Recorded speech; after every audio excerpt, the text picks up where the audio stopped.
yourself in a wheelchair, doing something you love, maybe basketball. So you're making every shot you take, but yet you feel someone staring at you. You turn around, someone is staring at you. They're staring at you because they believe you cannot do what you're doing because you're disabled. The disabled definition is a medical condition that limits movement or activity. In early 2019, the University of Florida found the total amount of people with disabilities in America is 52 million. So here in North Dakota, before any long-term care facilities or group homes, we had Grafton, the Grafton State Hospital. Let me tell you, that was not the place to be. So according to the records held in North Dakota, the first applicant there was actually in 1904. This hospital was pushed to the outskirts of town where no one wanted to see these people because they were different. They were treated very poorly. A lot of times they were actually very short-staffed. So much that 12 individuals to 1 staff. To put that in perspective, my group home, I have 6 individuals with 5 staff. Just think about that. 12 people needing your help and only 1 person there. And along with not being treated very well, they got tests done that were not consented at all. A lot of times they get their brain, some of it removed, or even electric shock therapy, because they thought that would normalize them. Back then they thought that maybe a demon cursed them before because they did something bad in their past life or something like that. They didn't realize that they were born with it or it was genetic. But today, ND has really risen up compared to those around us because we have opened up many facilities for these people. Today, I want you to understand that when you're disabled, it does not limit you to anything. You've heard all these amazing stories of people going out and doing amazing things even after they're disabled. Individuals with disabilities have almost the same daily lives as us, the same emotions, and the same goals in life. So I started working at Open Door about 2 years ago, and I'm so glad I did. It changed my perspective on people with disabilities. So working with them, I learned their new morning routines and what they like to do normally. So just like you and me, they have to go to work and they have to get some kind of money to fund themselves. So they start off getting up, getting some breakfast, getting dressed, taking a shower, getting in the group home van, and us driving them because they cannot drive themselves. The U.S. Bureau of Labor Statistics said that about 19.1% of those employed actually have disabilities, so it's kind of crazy to think about. So here in Valley City, North Dakota, we have 2 different facilities for people that live in the Open Door facilities. So we have the Daily Activity Center, which is more for those who need more assistance with like feeding and freshening, which they do a lot more like crushing cans and wiping off tables, more like little things that they can make a little bit of money off. And then we have the Work Activity Center, which is for those who are more independent and can do more things independently, like they'll do paper routes or like Meals on Wheels, and they'll get paid by the day. To put that into perspective, they make about $5 a week, which is really not much. But like I was saying, I could not take a video of them working here due to HIPAA laws because of privacy, but I have a video showing kind of what they do at Work Activity when they're more independent.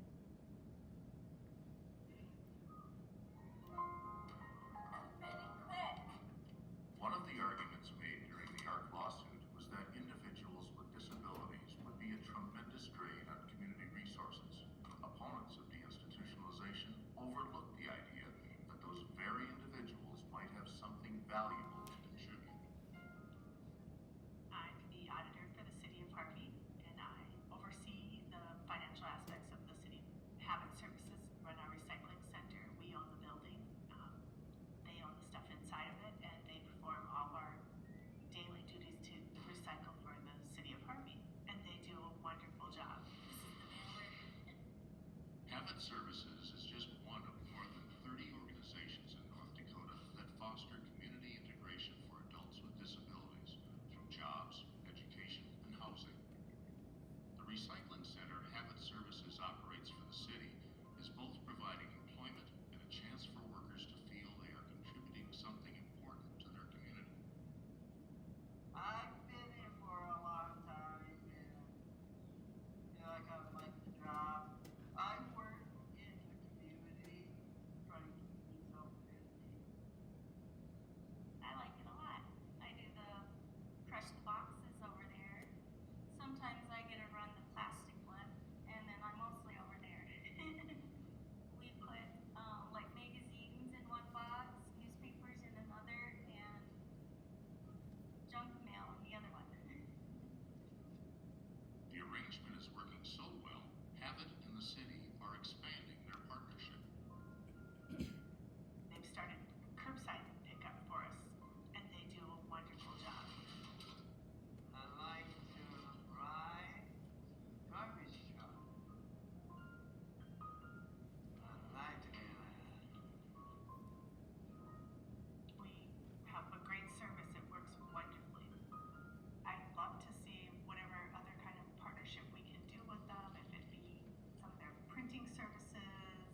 So after work, they come home and we all have our own routine we like to do.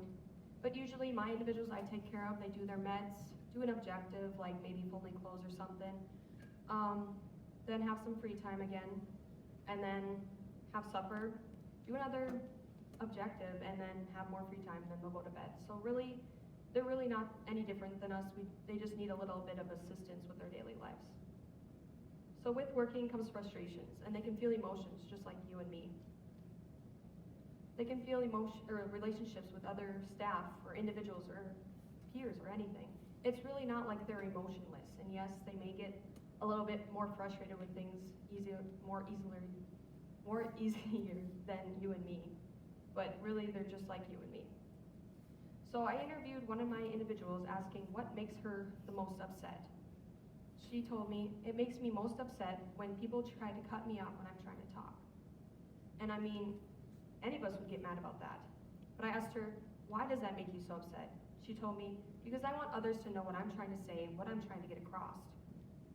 I'm glad that these individuals can say what they want to say nowadays. They're not boxed off and put into a little prison cell, but they're able to tell us what their emotions and what they're feeling.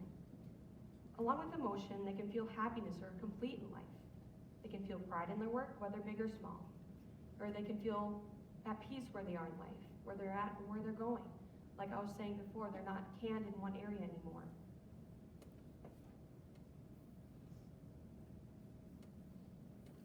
Like I was saying, the same goals, they just want to maintain that healthy, long-term relationship with like staff and peers and other individuals and family. But I think their overall goal in life is to live life to the fullest in the easiest way possible. And enjoy the little moments life gives us, because we're not always going to be here. Working with individuals with disabilities has taught me that their lives are just like mine. The routine's the same, the emotions are the same, and they can fulfill their own dreams in life. There's no greater disability in society than the inability to see a person as more. Robert M. Hensel.